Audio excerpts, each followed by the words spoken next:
4-5 व्यक्ति जिनको दिन में 11 इंटरव्यू लेने हैं या 9 इंटरव्यू लेने हैं, उनको नॉलेज बेस्ड इंटरव्यू में मजा नहीं आने वाला, किसी को अच्छा नहीं लगता। कोई आपसे पूछे कि दुनिया में सबसे लंबी झील कहाँ पर है, सबसे ऊंचा पहाड़ कौन सा है, क्या मजा आएगा इसमें उनको बात करने में? उनको मजा आएगा ऐसी बात करने में थोड़ी क्रिएटिव किस्म की हो, एनालिटिकल हो, आपके व्यूज पे बेस्ड हो, कुछ क्रिएटिविटी की बात चल रही हो, आपकी हॉबीज के बेस पर बात हो चले, और उसमें भी कुछ आप ऐसी बातें बोले कि उनको लगे कि हमने कुछ नया सीखा। इंटरव्यू बोर्ड के मेंबर्स को इंटरव्यू लेने के बदले पैसे मिलते हैं, वो एक अलग पक्ष है, लेकिन जो रियल जॉय है, रियल एंजॉयमेंट है, वो ये है कि उन्हें कभी कभी किसी से बात करके लगता है कि आज हमने कुछ नया सीख लिया, कुछ नया जान लिया। और आप में से हर एक व्यक्ति के पास ऐसा कुछ ना कुछ है जो आप उनको सिखा के आ सकते हैं। उनकी उम्र ज्यादा, अनुभव ज्यादा, लेकिन फील्ड तो फिक्स है ना। एक फील्ड में, 2 फील्ड में, 3 फील्ड में वो एक्सपर्ट होंगे, हर फील्ड में तो नहीं हो सकते। कोई ना कोई ऐसी फील्ड होगी जिसमें आप उनकी तुलना में ज्यादा अच्छे हैं। और यदि बात करते करते कुछ आपने ऐसा बोला जिससे उनको लगा कि कुछ नया पॉइंट ऑफ व्यू मिल गया, एनलाइटनमेंट हुआ, किसी न किसी मात्रा में हुआ, तो जो उनको फीलिंग आती है वो सबसे अच्छी फीलिंग है जो फिर मार्क्स में कन्वर्ट होती है। तो मैं जो एक प्रिपोजिशन आपके सामने रखने वाला हूँ वो ये है कि इंटरव्यू बोर्ड के मेंबर्स आमतौर पर ये नहीं चाहते कि इंटरव्यू फैक्चुअल हो, ये उनके इंटरेस्ट का मामला नहीं है। फिर फैक्चुअल होता क्यों है? मेरी समझ है कि इंटरव्यू फैक्चुअल होने में, मैं यूपीएससी की बात कर रहा हूँ, पीसीएस की नहीं कर रहा हूँ। पब्लिक सर्विस कमीशन जो स्टेट्स के हैं उनमें कभी कभी लोग ही ऐसे आते हैं जो फैक्चुअल ही पूछते हैं, उनका लेवल उसके ऊपर जाता नहीं है, तो उनको मैं हटा के बात कर रहा हूँ। मैंने जो स्टेट पीसीएस के इंटरव्यूज देखे हैं और मैंने ऑब्जर्व किया कि वो इंटरव्यू के नाम पे कलंक है। दरअसल इतना फैक्चुअल पूछते हैं कि कोई पर्सनैलिटी नाम की चीज उसमें आ नहीं पाती है। यूपीएससी के इंटरव्यू स्टैंडर्ड होते हैं, पीसीएस की तुलना में काफी अच्छे होते हैं। और यूपीएससी के बारे में मैं कहूंगा कि अगर इंटरव्यू फैक्चुअल हो रहा है तो 99% केसेस में इसका ओनर्स या इसकी जिम्मेदारी उम्मीदवार की है, कैंडिडेट की है, ना कि मेंबर्स की है। ऐसा क्यों होता है? आप सिचुएशन समझिए। जैसे आप इंटरव्यू देने गए, बोर्ड मेंबर शुरू में 1-2 सवाल जो पूछेंगे उसमें आपको ऐसा स्कोप जरूर देंगे जहां से आप इंटरव्यू को किसी एक दिशा में लेके जा सकते हैं। डिपेंड करता है कि आप उस मौके को पहचान पाए या नहीं, और अगर पहचान लिया तो कैपिटलाइज कर पाए या नहीं कर पाए, डिपेंड इस बात पे करता है। एक अच्छा उम्मीदवार किसी भी सवाल में कुछ बढ़िया आंसर दे देगा। जैसे पहला सवाल आमतौर पर क्या होता है कि आपके नाम का मतलब क्या है। जैसे मान लीजिए किसी का नाम कुछ भी है, कमल जैसे नाम है किसी का, और उन्होंने कहा कि आपका जो नाम है वो तो एक पार्टी का चुनाव चिन्ह है, कि आप उस पार्टी से कनेक्टेड है। ये सवाल केवल बात को शुरू करने के लिए, कोई आपके बारे में ऐसा नहीं कि उन्होंने आईबीसी इन्फॉर्मेशन निकलवा ली कि कौन सी पार्टी जुड़े हुए। अब इसका एक जवाब क्या हो सकता है? आपने कहा नहीं सर मैं नहीं जुड़ा, मैं बीजेपी बात करता हूँ। आप सवाल को क्या मान के चल रहे हैं? सवाल पार्टी एक हमला है, मानते हैं, एक भाला फेंका उन्होंने आपकी तरफ जिससे बचना है। अच्छा, भाला आपने चेक कर नहीं सकता। अच्छा, जो सबसे अच्छा जो होता है दरअसल सवाल दूसरा फिर बच गया, युक्ति है। और आपको लग रहा है कि सवाल गया, मजा आ गया, जबकि आप जब हर तरह की कोशिश कर रहे हैं। भाला नहीं, तरफ आपकी माँ खड़ी है, एक तरफ आपकी गर्लफ्रेंड बॉयफ्रेंड है, तरफ आने लगे इससे शादी की तो मैं जिंदा नहीं बचूंगा। और जैसे ही आप लपटने के स्टाइल में आ जाएंगे, आप पाएंगे इंटरव्यू में मैं जिंदा नहीं बचूंगी, बचूंगा। जब तक घाटा समझते रहेंगे, उन्होंने थ्रो किया, बड़े आराम से सवाल पूछे। जैसे ही आप बच गए, आपने उनको चुनौती दी कि मैं नहीं सर इसमें ये दिक्कत है। एक अच्छे इंटरव्यू में एक सवाल से बात निकलती रहती, निकलते नहीं करूंगा, और आपने अजीब सा मुंह बना के बोला माँ को बचाऊंगा, बस खत्म। उन्होंने कहा क्यों? क्योंकि मेरी माँ है। जब ऐसा इम्पॉसिबल टाइप का कैंडिडेट मिलता है ना उनको, असंभव किस्म का व्यक्ति जिसके मुंह में उंगली डाल के निकालना पड़ता है कुछ कुछ कि 1-2 शब्द बोल दो, प्लीज बोल दो, तो 5-7 मिनट की भरपूर कोशिश के बाद वो इस मूड में आए थे कि ये छोड़ो, नहीं स्कोप नहीं है। फिर वो देखते हैं कि टाइम पूरा हो जाए, बस इतना टाइम हो जाए कि कोई ये ना कह सके कि मेरा इंटरव्यू कम लिया, तो 20-20 मिनट 18 मिनट होते तक वो भेज देंगे बाहर के जाइए। अब वो 18-20 मिनट पूरे करने के लिए कुछ तो पूछना ही है। फिर फैक्चुअल सवाल पूछते हैं, अच्छा बताओ ये जो राष्ट्रपति हैं भारत में कौन से नंबर वाले हैं बताओ। आपने कहा 15 में है। अच्छा शुरू के 14 बताओ, चलो क्या करें? आपने 5-6 बता दिए, उनको मतलब नहीं क्या बता रहे कि नहीं बता रहे। फिर उनमें से किसी के बारे में पूछेंगे, अच्छा इनमें सबसे अच्छे राष्ट्रपति कौन से हैं वो बता दो, चलो। ये टालने वाला इंटरव्यू है, क्योंकि आपने उनको अच्छे सवाल का मौका दिया ही नहीं। अगर आप चाहते हैं कि इंटरव्यू अच्छा हो तो पहले सवाल से उसको भाला मत समझिए, उसको एक मौका समझिए, अपॉर्चुनिटी समझिए। जैसे कमल से पूछेंगे भाई तुम्हारे नाम का तो संबंध किसी पॉलिटिकल पार्टी से है, क्या आप उसको विश्वास करते हैं? और वो कह सकता है कि सर दरअसल मैं किसी भी पार्टी में विश्वास अब तक कर नहीं पाया हूँ, मुझे हर पार्टी की कुछ बातें अच्छी लगती हैं लेकिन मैं क्लियर नहीं हूँ कि कौन सी पार्टी बहुत नजदीक है मेरे। हाँ बीजेपी की कुछ बातें ठीक लगती हैं, नरेंद्र मोदी जिस तरह से काम कर रहे हैं मुझे अच्छा लगता है, लेकिन कुछ मामलों में आम आदमी पार्टी मुझे बेहतर लगती है। उन्होंने शिक्षा और स्वास्थ्य को लेकर जो स्टेप्स लिए वो बहुत महत्वपूर्ण स्टेप्स हैं। कुछ मामलों में सीपीएम भी अच्छी लगती है, कांग्रेस का बैलेंस भी अच्छा लगता है। तो मैं अभी ये कहने की स्थिति में नहीं हूँ कि मैं कौन सी पार्टी का समर्थक हूँ। अब आपने एक लंबा उत्तर दिया, लंबा उत्तर उनको आमतौर पर अच्छा लगता है, बहुत लंबा नहीं पर इतना लंबा कि उनको पूरी बात समझ में आ जाए। और आपने इस उत्तर में उनको 3-4 संकेत छोड़ दिए कि इसी पर बात हो सकती है। अब उन सारे संकेतों में से जो उनको अच्छा लगेगा, उनकी रुचि का होगा, उससे बात शुरू करेंगे कि अच्छा आप कह रहे हैं कि आम आदमी पार्टी ने शिक्षा और स्वास्थ्य में अच्छे कदम उठाए, क्या कदम उठाए? इसको बोलते हैं मैनूवरिंग द इंटरव्यू। आप इंटरव्यू को मैनूवर कर रहे हैं, आप ड्राइव कर रहे हैं कि इंटरव्यू किस दिशा में जाएगा। और वो लोग क्योंकि प्रश्न पूछ पूछ के थक चुके हैं, उनके पास नए प्रश्न है ही नहीं, वो खुद चाह रहे हैं कि आपकी बाइक में पीछे बैठ जाए, आप ड्राइव करते रहें, वो पीछे बैठ कर पूछते रहें कि भैया थोड़ा दाईं तरफ मोड़ लो, इस चौराहे में से उस चौराहे में बाईं ओर मोड़ लो, इतना ही करें। तो जब भी कोई प्रश्न है उसको एक अवसर समझ के उत्तर ऐसा दीजिए कि उसमें उनको कम से कम 3-4 दिशाएं नजर आ जाए कि वो चुनकर सवाल पूछें। फिर आप पाएंगे कि आपका इंटरव्यू फैक्चुअल होगा ही नहीं। वो पूछेंगे ऐसी कौन सी पॉलिसी, आप एक दो पॉलिसी बताइए कि सर अभी उस पार्टी ने, सरकार ने एक पॉलिसी बनाई है कि गवर्नमेंट की सर्विसेज घर पर जाकर मिलेंगी।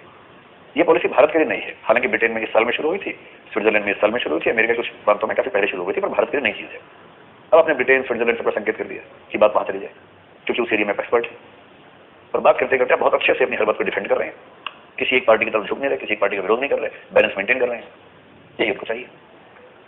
वो ऐसा उम्मीदवार चाहते हैं जो प्रश्न में खुद सुझाए और उत्तर भी खुद दे। ऐसा उम्मीदवार नहीं चाहते जो उनको बार बार ब्लैंक कर दे कि पूछो, अब पूछ के देखो, मैं छोटा जवाब देकर बताऊंगा आपको, फिर पूछो मुझसे। ऐसा नहीं चाहते। इसलिए अगर आप बार बार मॉक इंटरव्यू दें और आपका इंटरव्यू बार बार फैक्चुअल हो, इससे मतलब आप में कोई समस्या है। हाँ, 5 मेंबर्स में से 1 या 2 ऐसे हो सकते हैं जो फैक्चुअल के आगे बढ़ नहीं पाते, उनका अपना लेवल नहीं होता है, वो ठीक है। 5 में से 1 लोगों ने फैक्चुअल पूछा, वहां तक समझ में आता है। पर अगर आपके इंटरव्यू में मोरल सब लोग फैक्चुअली पूछ रहे हैं, तो इसका मतलब है कि दिक्कत हमारे अंदर है, न कि दिक्कत उनके अंदर है। इसलिए लाइवलीनेस और उत्तर में कुछ संकेत छोड़ने की जो अदा है उसको डेवलप कर लीजिए, उसका अभ्यास कर लीजिए शुरू से ही। पहले मॉक इंटरव्यू से ध्यान दीजिएगा कि आप ठीक से परफॉर्म कर पा रहे हैं या नहीं कर पा रहे। तो अगर आपका इंटरव्यू नॉलेज बेस्ड हो गया तो उसमें रिस्पॉन्सिबल कौन है, वो लोग, या आपको रिस्पॉन्सिबल। और अगर आप अच्छा इंटरव्यू देंगे तो ये वाला पक्ष आमतौर पर पीछे छूटता जाएगा और आपके व्यूज पर, आपकी कल्पनाओं पर, सिचुएशन हैंडलिंग पर, इन सब पे इंटरव्यू चलेगा। ये शुरुआत इस सेशन की इस बात से हम कर रहे हैं। नॉलेज कितनी आपको चाहिए, इसका संबंध आपके डेप्थ से है। आपका डीएफ बहुत डिटेल्ड है और उसके बियॉन्ड आमतौर पर वो लोग नहीं जाते। जब आपने डीएफ भरा होगा, आपने ध्यान दिया होगा कि एक तो पूरा डीएफ आप भरते हैं और जब आप पूरा भरते हैं उसके बाद अंत में एक समरी शीट नाम से एक डॉक्यूमेंट जनरेट हो जाता है, जो आप अलग से लिखते नहीं, वो अपने जनरेट हो जाता है। जो यूपीएससी के इंटरव्यू बोर्ड का सामान्य स्ट्रक्चर है, समरी शीट आपके बोर्ड के सारे मेंबर्स के पास होती है। जो डीएफ है वो चेयरपर्सन के पास होता है। इसका मतलब यह है कि जरूरत होने पर आपका डीएफ का रेफरेंस लिया जा सकता है। सामान्यतः हर मेंबर के पास समरी शीट तो होती ही है। सामान्य तरीका यह है कि जब आप जाएंगे, जब आप बैठ जाएंगे, बात शुरू होगी, तो चेयरपर्सन आपको इंट्रोड्यूस करवाएंगे सारे बोर्ड मेंबर से, नाम लेके नहीं, जनरल तरीके से।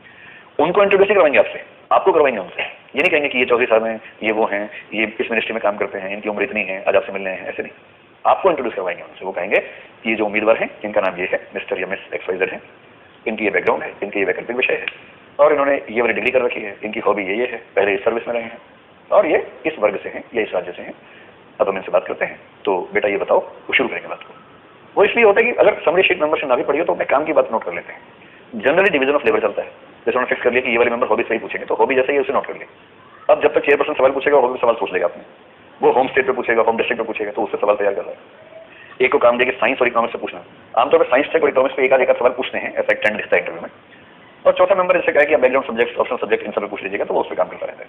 कभी कभी ये भी करते हैं कि आपको बुलाने से पहले आपका समरी शीट देख के तय करते हैं कि इस वाले मामले में मैं ऑप्शन से नहीं पूछ पाऊंगा क्योंकि मेरे बैकग्राउंड नहीं, तो ऑप्शन आप पूछ लीजिएगा, हॉबी में पूछ लूंगा। तो चेंज करते रहते हैं कि कब कौन किस बोर्ड में क्या पूछेगा। लेकिन डीएफ आपका इतना डिटेल्ड है कि उसके बाद कोई इसको बचता नहीं कि सवाल कहां से पूछे। और आपके सामने जो बड़ी चुनौती इंटरव्यू के लिए वो ये कि इंटरव्यू के लिए कितना पढ़े, क्योंकि किसी कोई लिमिट है नहीं। तो हम करेंगे ये कि डेफ का एक पॉइंट लेंगे, उस पॉइंट पर कितना पढ़ना है, कितने दिन पढ़ना है, इस तरह से कुछ तय करेंगे। और उससे पहले एक बात जो हमने डिस्कस की थी मैं फिर से मैं दिला दूं, आपको करना यह है कि इंटरव्यू के लिए एक्सपेक्टेड क्वेश्चंस की लिस्ट बनानी है। ये अजीब सा लगेगा, लेकिन जिस तरह से प्रीलिम्स में तो कम है संभावना, लेकिन मेंस में जिस तरह से आप पहले से अनुमान करते हैं कि ये प्रश्न आ सकते हैं, और उस अनुमान के बाद आपकी तैयारी को एक दिशा मिल जाती है, एक सीधी ऐसी दिशा मिलती है, डायरेक्शन मिलती है कि आप उन प्रश्नों को ठीक से तैयार करके पॉइंट्स नोट करके कंफर्टेबल हो जाते हैं। और जब आप देखते हैं कि मुख्य परीक्षा में कुछ प्रश्न वैसे ही आ गए हैं या उससे मिलते जुलते आ गए हैं, तो कंफर्ट लेवल से आप बहुत जल्दी से उनको अटेम्प्ट करते हैं और उसका फायदा आपको मिलता भी है। इंटरव्यू के मामले में मैं आपसे पहले ही कह रहा हूं कि 70% तक इंटरव्यू आप मान के चलिए कि आप पहले से अनुमान कर सकते हैं कि आपसे क्या पूछा जाएगा, और वो सारे सूत्र आपके डीएफ में भरे हुए हैं, बिखरे हुए हैं, उनको टटोलने के लिए रहेगा। लेकिन एक्सपेक्टेड क्वेश्चन की लिस्ट बनाएंगे तो वो इतनी लंबी बन जाएगी कि उसको पूरा करना मुश्किल होगा। इसलिए हमने जो डिस्कस किया था 3 पार्ट्स में बनाएंगे। एक है मोस्ट एक्सपेक्टेड क्वेश्चन कि ये तो पूछेंगे ही पूछेंगे इस तरह से। एक है नॉर्मली एक्सपेक्टेड क्वेश्चन कि हाँ ये भी पूछ सकते हैं, कोई खास बात नहीं है, क्या पता पूछ लें। और एक है लीस्ट एक्सपेक्टेड कि ये भी पूछ सकते हैं लेकिन इस बात की संभावना नहीं के बराबर है कि यहां तक जाएंगे, इतना दूर तक जाएंगे, इससे संभावना कम है। करना यह है कि एक एक सेगमेंट उठाना है। जैसे मान लीजिए आपकी हॉबीज 2 हैं, तो उनमें से जो पहली हॉबी है हॉबी 1, और आपको 1-2 दिनों तक क्या करना है उसकी तैयारी करनी है, और उसमें अपने दोस्तों को साथ में रखना है। दोस्तों से बात करनी है कि भाई ये हॉबी है, इस पर क्या क्या सवाल आप सोच पा रहे हो, सोचो और उनसे डिस्कस करो। दोस्त हैं, पेरेंट्स हैं, भाई बहन हैं, जो भी आपके वेल विशर्स आपके आसपास है, उन सबको चैलेंज दीजिए कि इस पे सवाल मुझे बताइए क्या क्या सोच सकते हैं। सीनियर मेंबर घर के जो है उनको ज्यादा इन्वॉल्व कीजिए, क्योंकि उसी उम्र के लोग सवाल पूछने वाले हैं, तो अनुभव के साथ भी कुछ सवाल आते हैं, उनसे पूछिए। और कॉमन सेंस से सोचिए कि वो सवाल कितना डायरेक्टली लिंक्ड है आपके व्यक्तित्व के साथ। जो सीधा लिंक्ड है वो यहाँ आ जाएगा, जो ठीक ठाक है वो यहाँ, और जो आपको लगता है कि नहीं है तो बहुत दूर की बात है, जबरदस्ती की बात है।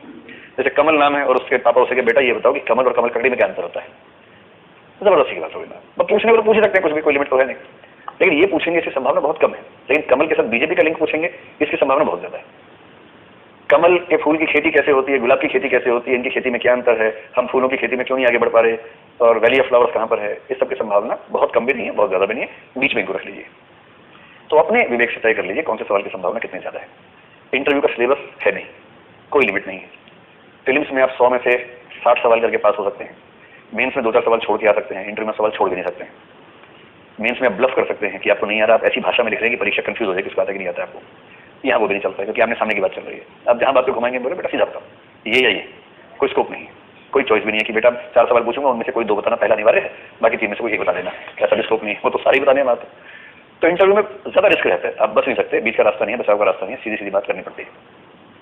तो जो बच्चे बहुत पढ़ते हैं इंटरव्यू के लिए, उनको सही रास्ता दिखाने के लिए एक एग्जाम्पल हम खूब देते हैं। मेरे साथ जो बोर्ड मेंबर बैठते हैं मॉक इंटरव्यू में, उनमें से एक बहुत घातक टाइप के बोर्ड मेंबर हैं, जिनका काम यह है कि बच्चों को थोड़ा तड़पाना है, डराना है कि स्ट्रेस झेल पाते हैं।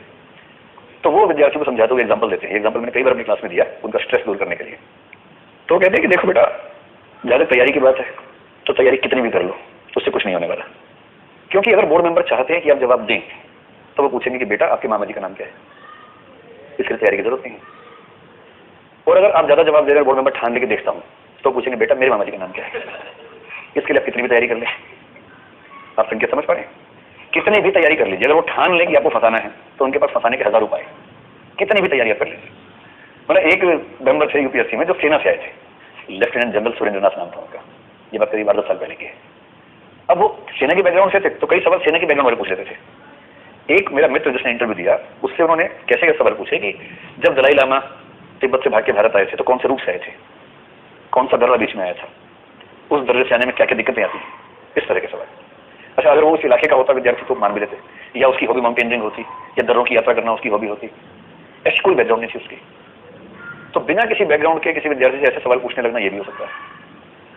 अब अगर आप तैयारी सोचें कि मैं इसकी भी तैयारी करूं, उसके बाद से करीब दलाई लामा रूट याद करने लग गए, तो दलाई लामा के थोड़ा पूछेंगे, किसी का रूट पूछ लेंगे कि ये बताओ हेम स्वान किस रूट से आया था। अब कहां तक तैयारी करेंगे भाई, मार्को पोलो पर पूछने लग जाएंगे तो कहां तक जाएंगे आप। इसलिए मान के चलिए कि आप कितनी भी मेहनत करेंगे, इंटरव्यू की तैयारी पूरी नहीं होगी।